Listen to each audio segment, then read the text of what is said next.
My name is Emma, and this is the story of how I found my way through the darkest days of my life. The story of my learning route. It's not a straight path, and it wasn't easy. But sometimes the things that hurt us the most shape us into who we're meant to become. I was 14 when life started feeling heavy. It wasn't sudden like a storm crashing in one night. It was slow like a steady drizzle that soaked through my skin.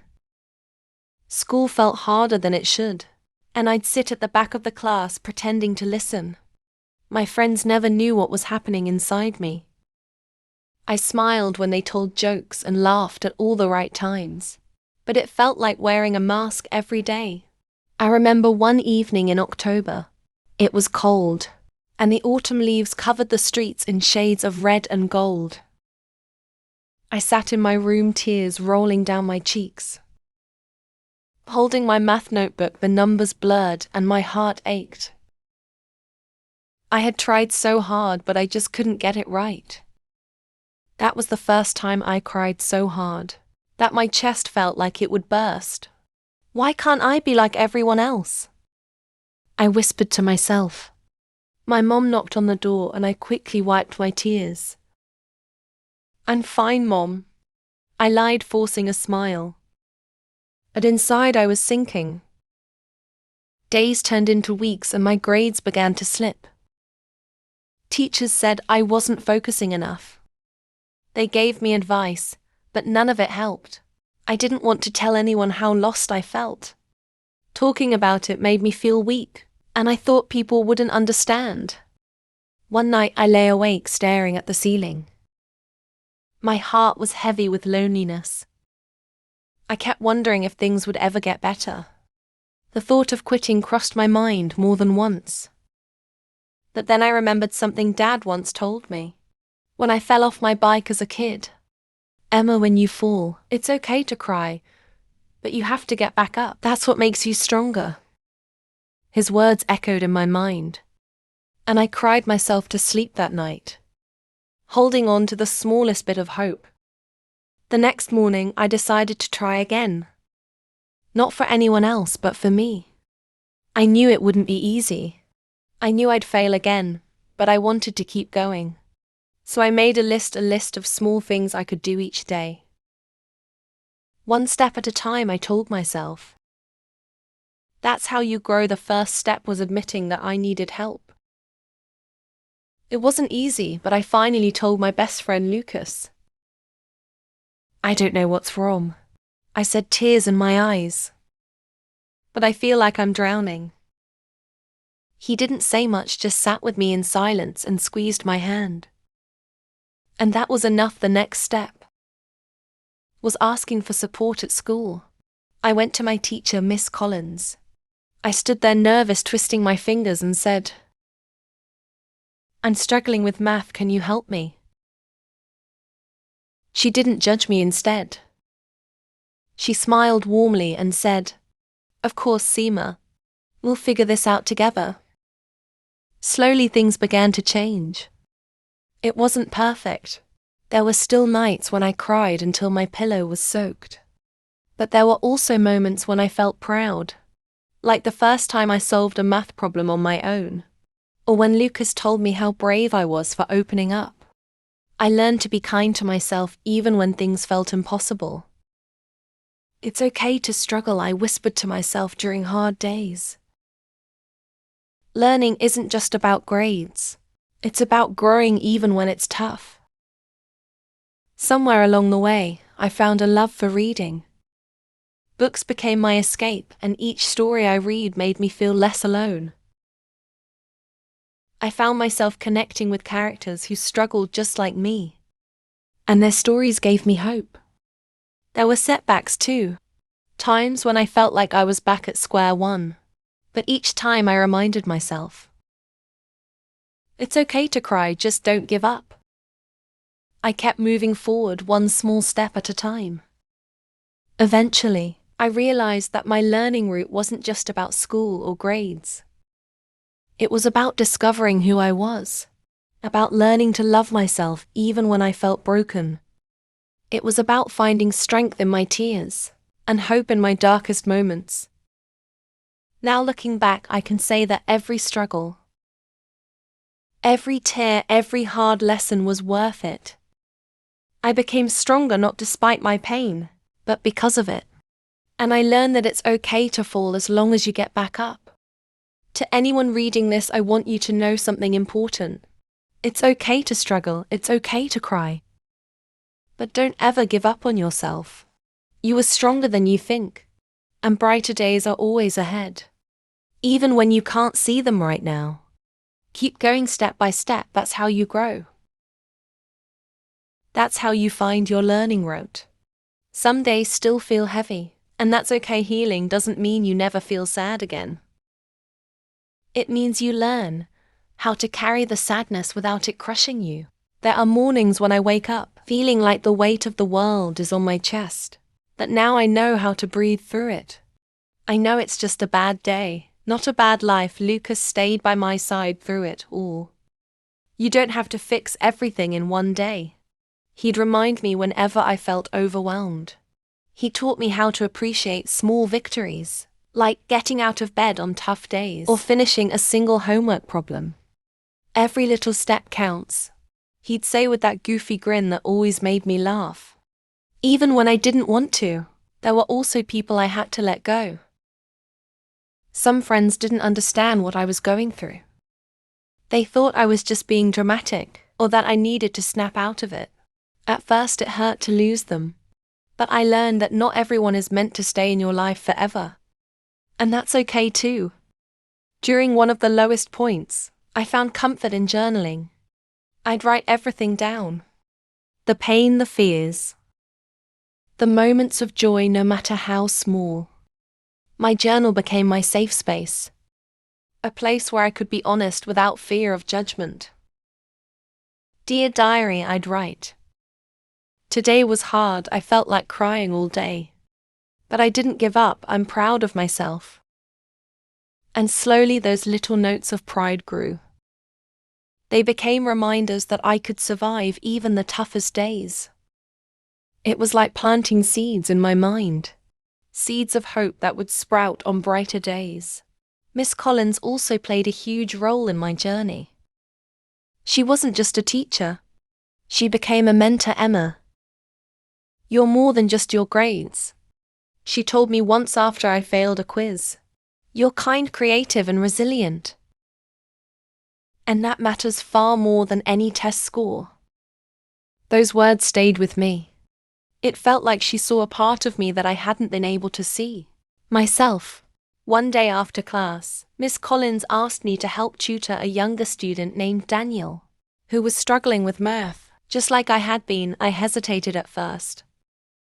I'm not smart enough to teach someone else, I told her, but she smiled and said, you don't have to be perfect to help someone. You just need to care, so I gave it a try. Working with Daniel was challenging, but it also felt good. Seeing him slowly understand things reminded me of how far I had come. And for the first time in a long while, I felt truly proud of myself. Helping Daniel made me realize something important. Even when you're struggling, you can still be a light for someone else. Your scars can become someone else's survival guide. Over time, I learned to manage my emotions better. I found healthier ways to cope, like going for walks, painting, and listening to music. I discovered that crying wasn't a sign of weakness, but a way of releasing what my heart couldn't carry anymore. There were nights when I still cried, but they weren't like before. Now those tears felt different. Less like drowning, more like healing. It was as if each tear washed away a little bit of the fear and pain. One rainy afternoon, I sat with my mom on the porch. We didn't say much, just watched the raindrops race down the glass. And then out of nowhere, I told her everything. How lost I had felt, how hard it had been to keep going. Tears welled up in her eyes as she held me close. I'm so proud of you, Emma, she whispered. You've grown so much and I love you more than words can say. In that moment, I realized that love, real unconditional love, is the strongest thing in the world. It doesn't fix everything, but it makes the weight a little easier to bear. Now at 16, I see life differently. I know that struggles don't define me. They shape me. I've learned that it's okay to ask for help. And that it's okay not to have everything figured out. Life is a journey, not a race. And my learning route, it's still growing. Every new challenge, every setback, and every triumph adds another branch to it. If you're reading this and feeling lost, I want you to know you're not alone. It's okay to feel scared. It's okay to cry. But please don't give up. There's a whole world waiting for you, full of beauty, hope, and love. Take it one day at a time. Celebrate the small victories, no matter how tiny they seem. Surround yourself with people who lift you up, not tear you down, and most importantly, be kind to yourself, because just like roots growing underground, even when you can't see it, you are growing too. The journey didn't end there. Life kept testing me, but every challenge I faced taught me something new. There were still nights when I felt small and unsure, but I had tools now: Lucas's steady friendship, Miss Collins's wisdom, and the strength I discovered within myself. When I turned 17, I started volunteering at a local mental health center. It was a small place that offered support groups for teens struggling with anxiety and depression. I remember my first day there clearly.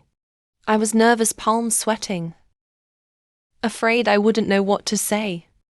But when I sat in that circle listening to others share their stories, I felt something shift inside me. Each person had their own struggles.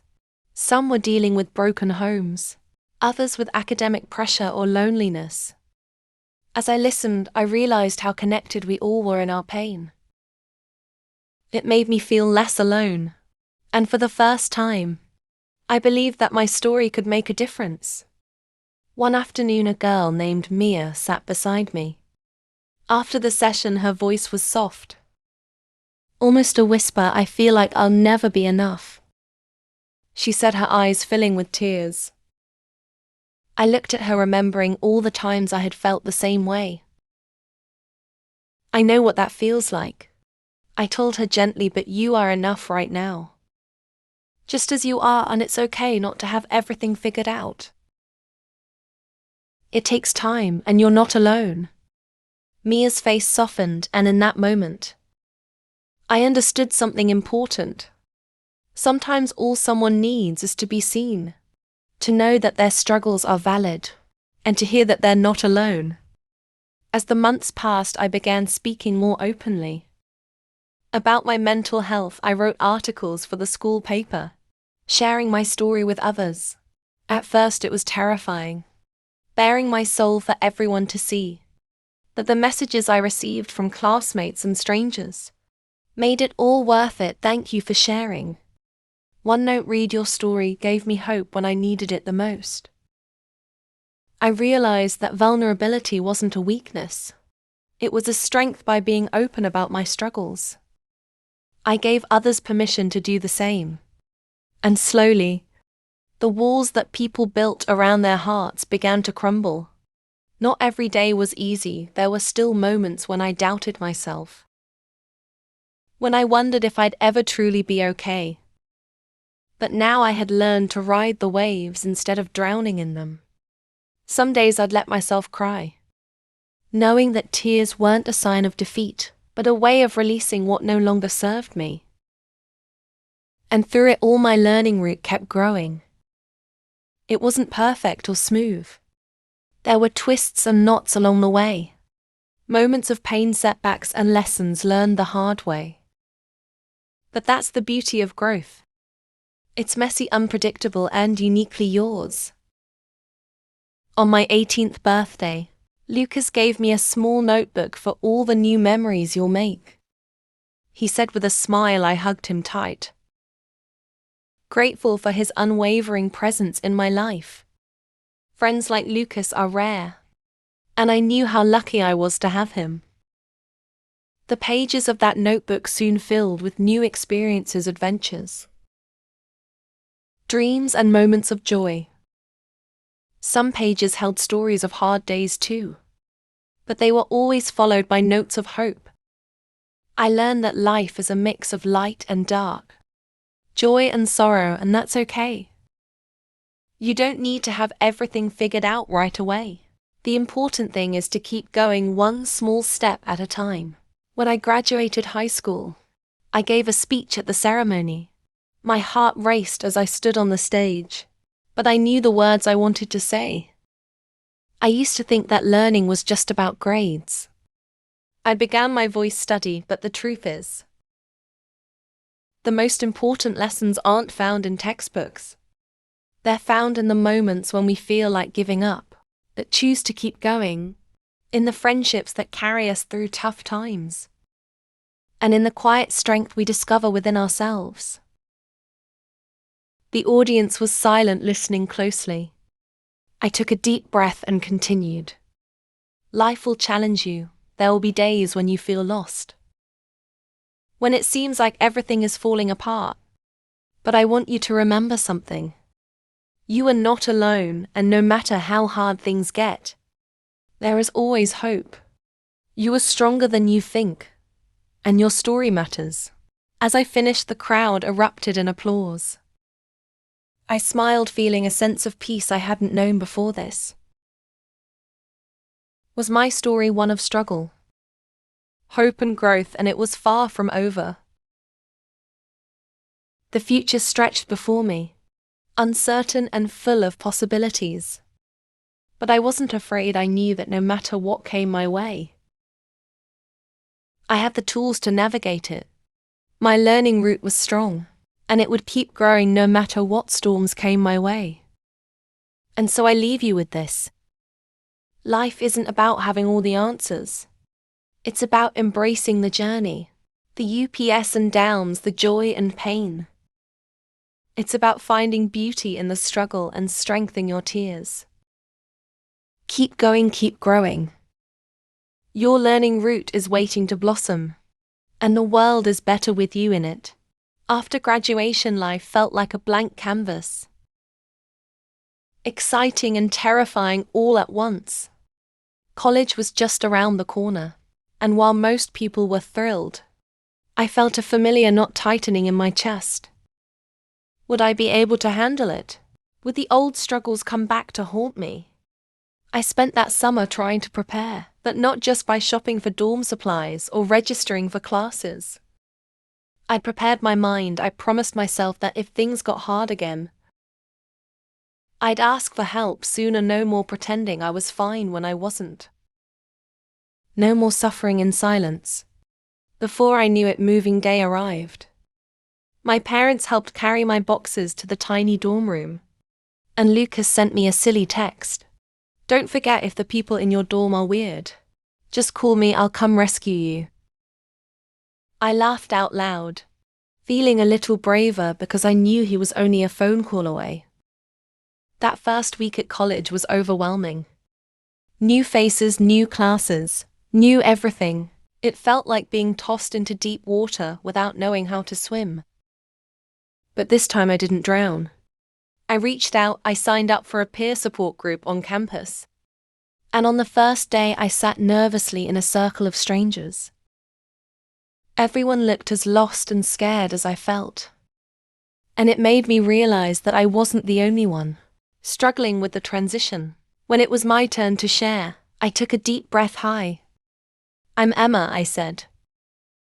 And well, I'm scared, but I'm also really trying to believe that it's okay not to have everything figured out. Heads nodded around the circle, and I felt a sense of belonging I hadn't expected. It was strange how comforting it was to be surrounded by people who didn't judge me, who knew exactly what it felt like to be unsure. The next few weeks were full of ups and downs. There were moments when I felt like I belonged. Like when I made a new friend, Sarah, during a late-night study session. She had the warmest smile and confessed she had cried in the bathroom on her first day. Same, I admitted with a laugh. And just like that, a new friendship began. But there were also nights when everything felt too much. I'd sit on my bed staring out the window, wondering if I was cut out for this new life. I missed home, I missed the comfort of familiar routines. One of those nights I called Lucas. The moment I heard his voice, I broke down. I don't know if I can do this, Lucas. I whispered, tears streaming down my face. He was quiet for a moment, then said softly, Emma, you don't have to be perfect. Just keep going even when it feels hard. One step at a time, remember. And so I kept going. Some days were still hard. But I learned to celebrate the small victories. Getting out of bed on tough mornings, passing a quiz I thought I'd fail, or even just finding time to take care of myself. It all mattered as the semester passed. I discovered new passions. I took a psychology class that opened my eyes to the importance of mental health, and suddenly everything clicked. I wanted to help people the way Miss Collins, Lucas, and the support group had helped me. By my second year, I became a peer mentor, guiding freshmen who felt as lost as I once had. I saw myself in their worried faces, and I told them what I wish someone had told me earlier. You're not alone, you're allowed to struggle. But you are strong enough to get through it. One night, after helping a student who had been on the verge of giving up, I walked back to my dorm feeling lighter than I had in years. I wasn't just surviving anymore. I was thriving. My learning root had grown deep and strong. And it was blooming in ways I hadn't imagined. Lucas and I stayed close, though life pulled us in different directions. He started working part-time at a music store, chasing his dream of becoming a songwriter. One day I'll write a song about you, he joked during one of our late-night calls. Just make sure it's a happy one, I teased back, and life, though still messy and unpredictable, felt good. I learned that healing isn't a straight line. There will always be setbacks, but they don't erase the progress you've made. I still cry sometimes on stressful nights, during hard exams, or when the weight of life feels a little too heavy. But now I know those tears are part of the journey, not the end of it. Looking back, I'm grateful for every struggle, every tear, every difficult lesson. They shaped me into someone I'm proud to be. Someone who knows that real strength isn't about never falling. It's about always getting back up. And so the story of my learning route continues. It will keep growing, twisting and turning through the joys and pains of life. If you ever feel like you're falling, remember this: it's okay to cry. It's okay to struggle. But never forget that you are growing, even when you can't see it. One step, one day, one moment at a time, you'll find your way. And when you do, you'll see just how strong you've become.